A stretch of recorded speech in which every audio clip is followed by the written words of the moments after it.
হরে কৃষ্ণ বন্ধুরা, যদি এই শ্রাবণ মাসে আর টিকটিকি যদি আপনার বাড়িতে বারবার আসছে, তাহলে এর দ্বারা আপনি কি সংকেত পেয়ে থাকেন? এই সংকেত কি মহাদেব আপনার বাড়িতে আসছেন, তার কি সংকেত দিচ্ছেন, অথবা আপনার বাড়িতে কোনো সমস্যা আসতে চলেছে তার সংকেত দিচ্ছে? বন্ধুরা সাথে থাকবেন ভিডিও শেষ পর্যন্ত।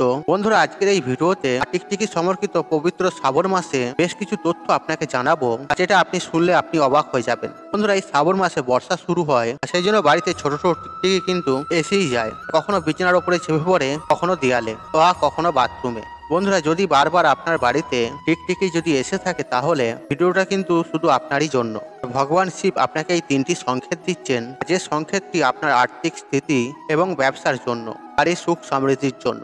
বন্ধুরা আপনাদের কাছে একটা ছোট্ট অনুরোধ, ভিডিওটি স্কিপ না করে শেষ পর্যন্ত মনোযোগ সহকারে দেখুন, যাতে আপনি এই বিষয়ে সম্পূর্ণ তথ্য পেয়ে যান। বন্ধুরা যখনই আমাদের বাড়িতে টিকটিকিকে দেখতে পাই, আর এটাকে আমরা সামান্য জিনিস বলে মনে করি, আর আমরা সবাই জানি আর টিকটিকি হচ্ছে একটা সাধারণ জীব। কিন্তু বন্ধুরা একটা জীব, একটা মানুষের মধ্যে একটা আলাদা কিন্তু সম্পর্ক রয়েছে, আর এটা কিন্তু খুব কম মানুষই জানে। আর আমাদের শাস্ত্রেতে টিকটিকিকে একটা গুরুত্বপূর্ণ জীব মনে করা হয়েছে। আর আমাদের শাস্ত্রেতে এই টিকটিকি সম্পর্কে একাধিক তথ্য পাওয়া যায়। আর এই তথ্য যদি আপনি জেনে থাকেন বা জানতে পারেন, তাহলে আপনি জীবনে সফলতার উচ্চ সীমায় পৌঁছাতে পারেন। আমাদের শকুন শাস্ত্র বলছে, আর আপনি যদি টিকটিকিকে বিশেষ দিনে বিশেষ সময়ে মাটিতে দেখে থাকেন, অথবা আপনার শরীরে টিকটিকি চেপে যায়, ভবিষ্যতম ঘটনা সম্পর্কে তা কিন্তু একটা ইঙ্গিত দিয়ে থাকে। এছাড়াও বন্ধুরা আমাদের এই শরীরে এমন বেশ কিছু অঙ্গ রয়েছে, যে বিশেষ অঙ্গে যদি টিকটিকি চেপে যায় বা ওপর থেকে টিকটিকি পড়ে, তাহলে ভবিষ্যতে হওয়া শুভ এবং অশুভ ঘটনাকে কিন্তু ইঙ্গিত দিয়ে থাকে। আর এটা তো আপনি জেনেই থাকবেন, দীপাবলির দিনকে যদি আপনি টিকটিকি দেখতে পান, তাহলে বন্ধুরা সেই টিকটিকিকে মাতা লক্ষ্মীর প্রতীক বলে মনে করা হয়। আর এমনটা মনে করা হয়, যদি এই দিনকে আপনার উপরে টিকটিকি পড়ে যায়, তাহলে বন্ধুরা আপনার জীবনে প্রচুর পরিমাণে অর্থ আসতে শুরু করবে। কিন্তু বন্ধুরা হয়তো এই বিষয়ে আপনি জানেন না, টিকটিকির একটি প্রয়োগ রয়েছে। এই প্রয়োগের মাধ্যমে আপনি কিন্তু একাধিক লাভ তুলতে পারেন। এই সম্পর্কে একটা অত্যন্ত গুরুত্বপূর্ণ টোটকা আপনাদেরকে আজকের এই ভিডিওর মাধ্যমে আমি জানিয়ে দেব। তবে আসুন বন্ধুরা, কি এমন সরল কার্য, যে কার্যটি করার ফলে আপনি আপনার ভাগ্যকে পরিবর্তন করতে পারেন, এবং তার সাথে সাথে আপনি সফলতার উচ্চ সীমায় আপনি অবশ্যই পৌঁছাতে পারবেন, এবং উন্নতির পথে কোনো বাধা সৃষ্টি হবে না। বন্ধুরা আলোচনা শুরু করার কাছে আপনাদের কাছে একটা ছোট্ট অনুরোধ, ভিডিওতে একটি লাইক করে কমেন্টে হর হর মহাদেব অবশ্যই লিখবেন, এবং ভিডিওটি যতটা পারবেন বন্ধু বান্ধব আত্মীয়জনদের সাথে শেয়ার অবশ্যই করবেন। আর আপনি যদি আমার চ্যানেলে নতুন হয়ে থাকেন, তাহলে চ্যানেলটি সাবস্ক্রাইব করার আপনাকে অনুরোধ রইল। বন্ধুরা যদি আপনার বাড়িতে টিকটিকির আনাগোনা হয়, তাহলে আপনার জীবনে প্রচুর প্রচুর পরিমাণে অর্থ আসতে চলেছে। তাই বন্ধুরা যদি আপনার বাড়িতে টিকটিকি দেখতে পান, তাহলে বন্ধুরা আপনি আপনার বাড়ির ঠাকুর ঘর থেকে চাল এবং সিঁদুর নিয়ে এসে এই টিকটিকির উপর ছড়িয়ে দেবেন। এবং যখন আপনি ছড়াবেন, আপনার মনে যে ইচ্ছা রয়েছে, যে মনোবাসনা রয়েছে, আর সেই মনস্কামনা বন্ধুরা বলতে বলতে এই ক্রিয়াটি আপনি করবেন। দেখবেন আপনার মনস্কামনা অবশ্যই কিন্তু পূর্ণ হয়ে যাবে। তাছাড়া বন্ধুরা আমাদের শাস্ত্রেতে টিকটিকিকে একটা পূজনীয় জীব বলা হয়েছে। তাই এর পূজা অর্চনার ফলে অর্থ সম্পৃক্ত যে কোনো সমস্যা অবশ্যই কিন্তু দূর হতে পারে, এবং আপনার জীবনে কখনোই কোনো কষ্ট আসবে না। কিন্তু বন্ধুরা একটা বিষয় কিন্তু মাথায় রাখবেন, এই যে টোটকা বা উপচার আপনি কিন্তু কোনো বিশেষ দিনেই কিন্তু করবেন। যখন আপনি সন্ধ্যাবেলাতে পূজা করছেন, আর তখনই কিন্তু এই উপাচারটি আপনি করবেন, যে কোনো সময় আপনি করবেন না। বন্ধুরা টিকটিকি এমন একটা জীব, আর যেটাকে দেখলেই কিন্তু অনেক মানুষ ঘৃণা করতে শুরু করে, এবং অনেকেই এমন আছেন ভয় পেয়ে তাদের উপরে আঘাত করে। কিন্তু বন্ধুরা এই টিকটিকিকে কিন্তু মাতা রানীর প্রতীক বলে মনে করা হয়। এদেরকে যদি আপনি পূজা করতে পারেন, তাহলে আপনি অর্থ সুখ প্রাপ্তি করতে পারেন। কিন্তু বন্ধুরা দীপাবলির সময় বা যে কোনো সময় যখন বাড়ি ঝাড় দেবেন বা ঘরদোর পরিষ্কার পরিচ্ছন্ন করবেন, সেই সময় আপনি কোনো মৃত টিকটিকি দেখতে পান, তাহলে এটাকে কিন্তু বন্ধুরা অশুভ সংকেত বলে মনে করা হয়। আর সেই জন্য বন্ধুরা এই বিষয়টা কিন্তু আপনি একটু মাথায় রাখবেন। বন্ধুরা যদি আপনার হাতে কোনো টিকটিকি মারা যায়, তাহলে আপনি কিন্তু অবশ্যই তার সৎকার করবেন, মাটির গর্ত করে তাকে পুঁতে দেবেন। এর ফলে কি হবে, আপনি হত্যার পাপ থেকে কিন্তু অবশ্যই মুক্তি পাবেন। তাছাড়া মাতা লক্ষ্মীও আপনার প্রতি রুষ্ট হবেন না।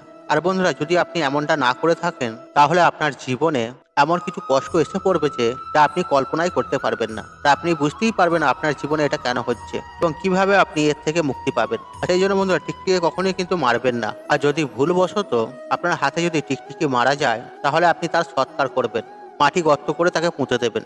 এরপরে মাতা লক্ষ্মী আপনার প্রতি রুষ্টও হবেন না, আর আপনার উপরে কোনো হত্যার কোনো পাপও লাগবে না। তাই বন্ধুরা এবার আসুন আপনাদেরকে জানিয়ে দিই এমন কি সংকেত রয়েছে, যার ফলে আপনি আপনার জীবনে কি হতে চলেছে তার অনুমান আপনি করতে পারেন। দেখুন বন্ধুরা, আপনি হয়তো খাবার খাচ্ছেন, আর তখন যদি আপনি কোনো টিকটিকির আওয়াজ শুনতে পান তাহলে কিন্তু এটা অত্যন্ত শুভ বলে মনে করা হয়। এটা বন্ধুরা আপনাকে হঠাৎ করে অর্থপ্রাপ্তির সংকেত দেয়, অথবা কোনো শুভ সমাচার আপনি হয়তো পেতে চলেছেন, অথবা আপনি কোনো শুভ ফল পেতে চলেছেন। এছাড়া বন্ধুরা আপনি একসাথে একাধিক টিকটিকি দেখতে পান তাহলে আপনি বুঝবেন তাহলে আপনার পুরনো বন্ধু বা অনেক পুরনো বন্ধু আপনার জীবনে পুনরায় ফিরে আসতে চলেছে, অথবা আপনার সাথে তার সাক্ষাৎ হতে চলেছে, এবং বন্ধুরা আপনার জীবনে কোনো কিছু ভালো ঘটতে চলেছে। আর বন্ধুরা যদি আপনি ঘুমের মধ্যে মৃত টিকটিকিকে যদি দেখতে পান তাহলে আপনি বুঝবেন আপনার জীবনে কোনো বড় কষ্ট আসতে চলেছে, অথবা আপনার জীবনে এমন কিছু খবর আসতে চলেছে যার অনুমান হয়তো আপনি আগেই করেননি। আর এমনটা মনে করা হয় যে যদি আপনার হাতেতে হঠাৎ করে টিকটিকি পড়ে যায় তার মানে ভবিষ্যতে মান সম্মান লাভ করতে চলেছেন।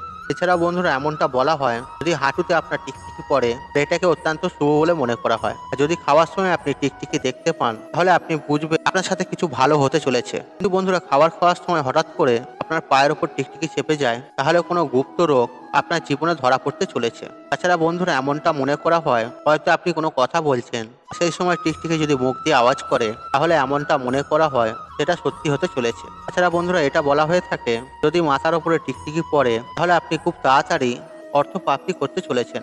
তাছাড়া যদি কোনো টিকটিকি কোনো পোকামাকড়ের উপরে যদি ঝাঁপিয়ে পড়ে আর সেই দৃশ্য যদি আপনি দেখে থাকেন তাহলে আপনি বুঝবেন কোনো অর্থ আগমনের সাথে সাথে অর্থ ক্ষতিরও সম্ভাবনা রয়েছে। আর যদি এমন সংকেত আপনি পেয়ে থাকেন তাহলে এই বিষয়টা সঙ্গে সঙ্গে বুঝে যাবেন। তাছাড়া বন্ধুরা হয়তো আপনি কোনো কাজের জন্য যাচ্ছেন আর সেই সময় যদি আপনি দেখতে পান আর দুটো টিকটিকি আপোষে লড়াই করছে তাহলে আপনি বুঝবেন আপনি যে কার্যের জন্য যাচ্ছেন আর সেই কাজে সফলতা কিন্তু খুব মুশকিলের সাথে পাবেন, আপনাকে অনেক কাঠখড় পোড়াতে হবে। আর বন্ধুরা যদি আপনার শরীরের উপরে একটা টিকটিকি পড়ে যায় তাহলেও কিন্তু আপনি একাধিক জিনিস জানতে পারেন। আর যদি টিকটিকি আপনার মাথার উপরে পড়ে অর্থ লাভ হয়, আর ডান কাঁধে যদি টিকটিকি পড়ে থাকে তাহলে আভূষণ প্রাপ্ত হয়, আর যদি বাঁ কাঁধে টিকটিকি পড়ে থাকে তাহলে আপনার আয়ু দীর্ঘ হয়। কিন্তু বন্ধুরা যদি টিকটিকি আপনার মাথার চুলের ওপরে, বিশেষ করে মেয়েদের চুলের ওপরে যদি পড়ে থাকে বা চুলের মধ্যে ফেঁসে যায় তাহলে আপনি সাবধান হয়ে যাবেন, আপনার জীবনে কোনো খারাপ খবর আসতে চলেছে। আর যদি আপনার বাড়ির পূজা ঘরে টিকটিকি দেখতে পান আর সেই স্থানে কিন্তু অবশ্যই গঙ্গা জল ছিটাবেন, এবং তার সাথে সাথে বন্ধুরা একটা প্রদীপ আপনি প্রচলিত করবেন মাতা লক্ষ্মীর সামনে। আপনার যে মনোবাসনা রয়েছে আর সেই মনোবাসনা আপনি মাতা লক্ষ্মীকে জানাবেন, আপনার যে মনস্কামনা নিশ্চিত রূপে কিন্তু পূর্ণ হবে। এবং তার সাথে সাথে বন্ধুরা এই ঠাকুর ঘরে এই ঘটনাগুলি আপনার সমস্ত কাজ কিন্তু দেখবেন অবশ্যই সম্পূর্ণ হয়ে যাচ্ছে। আর যদি আপনি ঘুমের মধ্যে বারবার টিকটিকিকে লড়াই করতে দেখেন আর এমন স্বপ্ন যদি আপনি বারবার দেখে থাকেন তাহলে আপনি বুঝবেন কোনো বিবাদের মধ্যে আপনি ফাঁসতে চলেছেন আর সেই সংকেতটি আপনি পাচ্ছেন। তাই বন্ধুরা আপনাকে এর জন্য সাবধান হয়ে পড়ুন। বন্ধুরা এই ছিল টিকটিকির সাথে সম্পর্কিত আমাদের শকুন শাস্ত্র অনুসারে এমন কিছু সংকেত। এই সংকেতগুলি যদি আপনি আগে থাকতে পেয়ে থাকেন তাহলে আপনি বুঝবেন এই ঘটনাগুলি আপনার জীবনে ঘটতে চলেছে। বন্ধুরা আশা করছি এই ভিডিওটি আপনাদের ভালো লেগেছে, তাহলে ভিডিওতে একটি লাইক করুন, একটি কমেন্ট করুন, একটি শেয়ার করুন এবং বন্ধু বান্ধব আত্মীয়জনদের সাথে শেয়ার অবশ্যই করুন। মনে রাখবেন আপনার একটি শেয়ার অনেক মানুষকে উপকৃত করে তুলতে পারে। আপনি যদি আমার চ্যানেলে নতুন হয়ে থাকেন তাহলে চ্যানেলটি অবশ্যই সাবস্ক্রাইব করুন এবং পাশে থাকুন অন রাখুন, কারণ নিত্য নতুন ভিডিও সবার আগে দেখার জন্য। ঈশ্বর আপনার মঙ্গল করুক, আপনি সুস্থ থাকুন, নিরোগ, আপনার দিন মঙ্গলময় হোক। হরে কৃষ্ণ কৃষ্ণ কৃষ্ণ হরে হরে।